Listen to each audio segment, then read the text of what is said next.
Well, hello again everyone, welcome back. Hopefully this video finds you well. Today we're going to take a look at possibly one of my favorite MREs. We've got menu number 6, beef taco filling, packaged by the Sapaco company.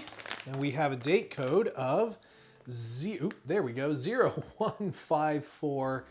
So I believe this came from a case from 2020, so the 0 would be 2020. It could be 2010.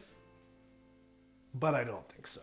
Actually, I don't think beef taco was even around in 2010. So, and we can also go on some context clues from the bags, and maybe I'll explain that one day. But regardless, let's go ahead and open this up, and we will see what is in there. All right, we get everything. Oh, there's a beverage bag. Well, our beverage bag appeared to have been sealed into the bag. Seems to still be in good shape. Yeah, we can see there. It was just in the bag lining a little bit, which will happen from time to time. All right, first up, we have our beef taco filling. Nice, big, huge pouch of that. There's a lot in there. That's good. Good stuff. We have plain tortillas, which we always hope for the Chipotle tortillas, but this is okay too. That's fine. It's okay. We have, Santa Fe rice and beans. Looking like a good meal today. What's this? Okay, regular cheese spread. Not jalapeno, but the regular cheese spread is still good, so that'll be nice. We have our heater. We've got our sleeve for the beef taco filling. We have our little card for our Santa Fe rice and beans. What else we got here? Good old nut raisin mix, nothing wrong there, pretty simple. We have a beverage base powder outside of the package, outside of the accessory pack, which is interesting, and that's orange, so that's their type 3. We have our good old trusty MRE spoon, seen a million of those. And let's dig into this accessory pack and see what else we got. Okay, there's the gum, just regular gum. We have our toilet paper, book of matches, moist towelette, sugar. We've got our creamer, non-dairy creamer, iodized salt, and Bill's Brew coffee. All right, so we have two things we want to heat up here. We've got our filling and we've got our rice and beans. So I am going to attempt to get both of these head up with this heater, which is always a little bit of a challenge because this heater is relatively small. It doesn't fit a ton in here. So generally speaking, I'll put one thing in the package to have contact. And that's usually the main for me. You can do whatever you want though. Maybe not crush our heater that much. There we go. And then, if you want to try and, crush both of those in there, you can. But a lot of times I'll just put it on the outer portion of the bag. Sometimes they'll fit into these sleeves, and then maybe just to keep heat, I'll put it in the package. We are looking to fill in between the lines, a little bit over, a little bit under. Doesn't really matter all that much to me. A little bit more. Okay, a little bit of an overpour, but it's fine. And I will sort of massage the water into the heater a little bit. This heater is not too bad. We're looking at 2020 again, so it's 2023 now. So technically this would be its inspection year, which just means after 3 years, we usually like to inspect the packaging, make sure there's no water damage, mold, varmint infestation and all that good sort of stuff. But if you are having trouble, you can add some salt to it, and sometimes that does work a little better. Usually I like to add the salt beforehand because it tends to engage a little better. But again, I wasn't too worried about this one. It's not engaging quickly, but it will. I can feel some heat from at least two of the elements. And then just getting back to date codes, because it is 2020, it would mean 2025 is its technical expiration date. Now that doesn't mean that it fully expires in 2025, but by US military standard, that is when they would call this meal expired. Let's go ahead and try and get it in our sleeve. Hopefully I can Stuff it all. Oh, yeah. Oh, yeah. I'm good at stuffing it in. There we go. So if you want, you can just put this up against a rock or something. A little bit of an angle. That should be okay. Or, you know, we can put it in this pouch, seal it up, and give it a little bit more insulatory value. Either way, it'll all work out. But I'm going to let this heater do its work. We'll come back, get everything on the tray, and try it out. All right, and we're back. So the heater, the heater was fine. It didn't really pop off crazy well, but it did put out, you know, enough heat, I think, to kind of be okay. And I actually sort of forgot about this, but I did sort of after I kind of stopped the video, I did put my tortillas sort of in there too, because it is nice to have those pliable. But regardless, I did not get that on video, so now you know. The more you know. Let's see if I can get this. Come on, come on, come on. My fingers are slippery. Oh boy.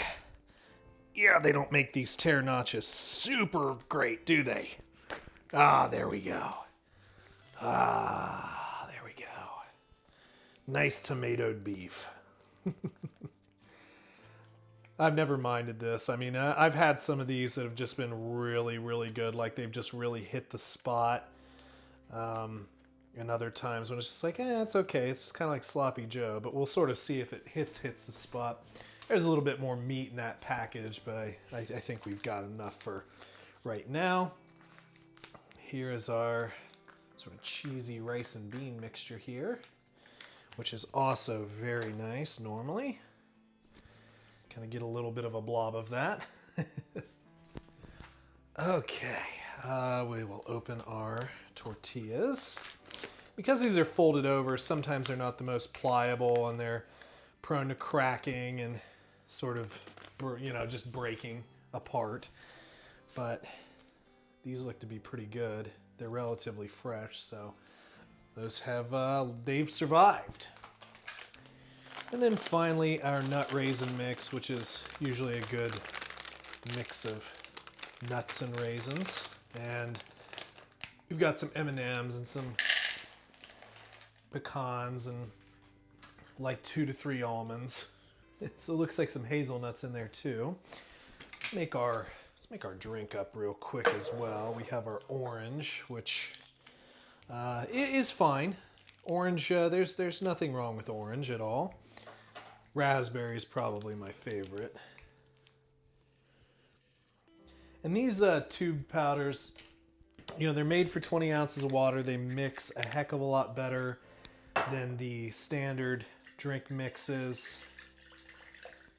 Do contain, I believe, aspartame in them. Not sure, but I could look at the package, but I don't want to. But regardless, you know, it is what it is. Let's move this back and move this here and move, never mind, we're done. Okay, so I'm gonna try everything singularly and then we'll sort of get jazzy with it. Let's just try some of our meat real quick. See how that is tasting to us. That's nice. Yeah, a little bit of chili powder in there. It's not overly spiced, overly seasoned. It's just a good standard base beef. Nothing wrong with that. We've got our rice. Oh boy.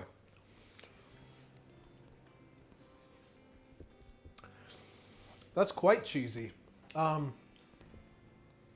little bit more cheesy than what I remember it. It's been a little while, but not bad. Not bad at all. Kind of has that little bit of an artificial flavor to it, if I'm being honest. But again, not bad. I'd be happy with that. Sort of seems like something you get out of a box.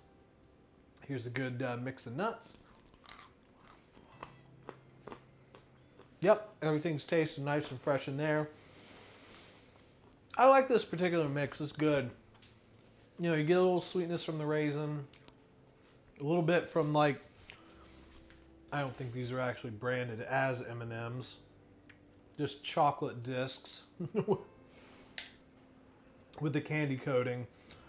But, you know, it would be nice if they added some more nuts in there, because you really don't get much of the other nuts, like the hazelnut and the cashew or pecan and the almond. There's very few. It's mostly peanuts, raisins, and the little M&Ms there. But nothing wrong with that. It's all good. Let's take a little drink before we make our tacos, though. Yeah, it's such a better orange flavor than the beverage-based powder is, the normal one in the larger bags. It just gives you so much more orange. Personally, I just think that that's a better product. But anyway, let's go ahead and get our tortillas. Those look pretty nice. I think I'm going to take a little bit of this. We'll put that in the bottom. We'll take some meat. Put that in there. And then, just to make it even cheesier, because it ain't easy being cheesy, and I think I'm just going to cut this as opposed to struggling with it. And we will add a little bit of our just standard cheese spread. It would have been nice if we had like jalapeno cheese spread in here. That would have probably provided a nice contrast to things. There we go. Got a little glob in there. We can kind of just wrap this up and give us a little taco.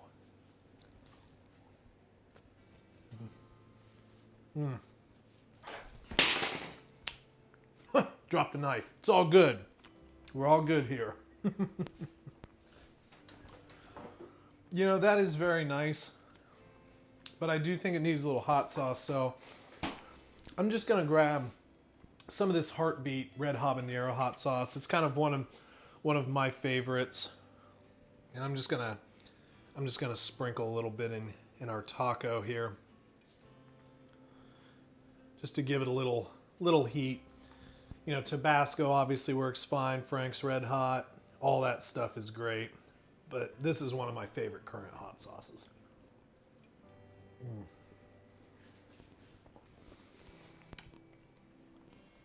And it makes a difference. It really does. Just having that little bit of a kick in there makes a little bit of a difference. So altogether, it's a really good meal, well put together. I like the beef. This is a little bit artificially flavored than I remember. The tortillas are good. Nut raisin mix is nice. It's good to have a little bit of that cheese spread. And that orange drink is fantastic. So overall, it's really great. This is one of my favorites. The menu doesn't really seem to change, or at least what's in it, very much. But overall, it's just great. So if any of you have tried it, let me know in the comments down below what your thoughts were. If you have suggestions for future videos, put those down there as well. If you'd like to send anything in to be reviewed, you can go ahead and drop that to the P.O. Box, which is in the description. Patreon links down there as well if you'd like to support the channel. You don't have to, but you can. And don't forget to like and subscribe, and we'll catch you on the next one. See ya.